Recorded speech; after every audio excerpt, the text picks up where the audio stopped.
அவன் என்ன பண்ணுறான்னா தானாக போய் ஒரு டீ கடைக்கு போகிறான். டீ கடைக்கு போய் அதான் டீ கடையில் டீ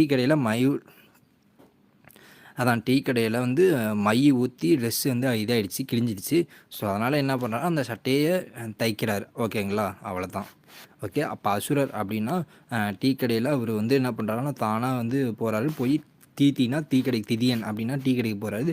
டீ கடையில் போய் என்ன வாங்குறாருன்னா டீ வாங்கிட்டு தப்புன்னு ஏதோ ஒரு மை ஊற்றி போச்சு. மை ஊற்றுனதுக்கப்புறம் சட்டை கிழிஞ்சிச்சு. அதனால் திருப்பியும் தைக்கிறாரு சட்டையை. அவ்வளோதான். ஓகேங்களா. அப்புறம் நிசாசர் அப்படிங்கிறத சொல்லியிருக்காங்க.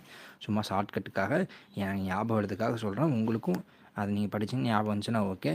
ஓகேவாங்க. அடுத்தது அடி அப்படிங்கிறதுக்கு என்னென்ன பொருள் இருக்குன்னா கலல், கால், தாள், பாதம், பதம்னாலும் அடி தான் பாருங்கள். நம்ம இதனால் வரைக்கும் தாள்னா அடின்னு பார்த்துருப்போம், பாதம்னா அடின்னு பார்த்துருப்போம்.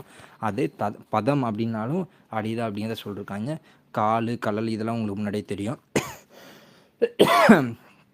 அடுத்தது அணிதல் அப்படின்னா வியரிங். நம்ம ஒரு பொருளை வியர் பண்ணுறல அதுக்கு அணிதல் அப்படிங்கிறதுக்கு என்னென்ன பொருள் சொல்கிறேன்னா அலங்கரித்தல், சூடுதல் அப்படின்னா ஒரு இதை சூடுதல். அப்புறம் தரித்தல்னாலும் என்ன சொல்லியிருக்காங்க, அலங்கரித்தல் அப்படிங்கிறது சொல்லியிருக்காங்க. மேக்கப்னு சொல்லல, வியரிங் அணிதல் அப்படிங்கிறது அதுதான்.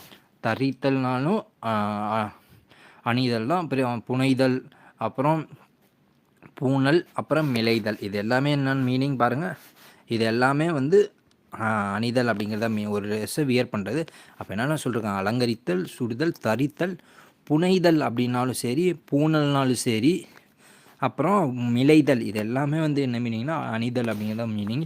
அதுக்கப்புறம் அதிகம், அபுடன்ஸ் அப்படிங்கிறதுக்கு அபுடன்ஸ்னு ஏராளமாக.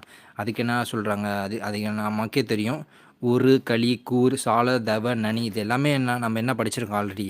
இதெல்லாம் வந்து உரிச்சொற்றொடர். இந்த உரிச்சொற்றொடருக்கு எல்லாத்துக்குமே மீனிங் என்னன்னா அபுடன்ஸ், ஏதாரம், இல்லைன்னா மிக அப்படிங்கிற மீனிங் வருமா.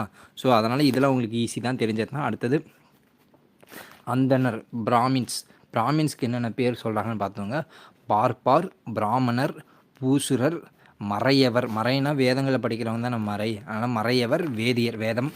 இது எல்லாமே யார், பிராமணர் இருக்காங்களோ அவங்களுக்கு இன்னொரு பேர் தான் அந்தனர் அப்படிங்கிற அவங்களுக்கான மற்றொரு பேர் தான் இதெல்லாம். அதுக்கப்புறம் அந்திப்பொழுதுக்கு என்னென்ன வார்த்தை இருக்குன்னு பாருங்கள். அந்திப்பொழுதுக்கு சந்தி, சாய்ப்பொழுது, சாயுங்காலம், மாலைக்காலம், இந்த மாதிரி வார்த்தைகள்லாம் நிறையா இருக்குது.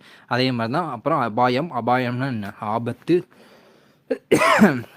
அபாயம்னா டேஞ்சராக, ஆபத்தாக இருக்கிறது, இடையூறு. இதெல்லாமே அபாயம் அப்படிங்கிற வார்த்தைக்கு. அடுத்தது ஏரோம்னா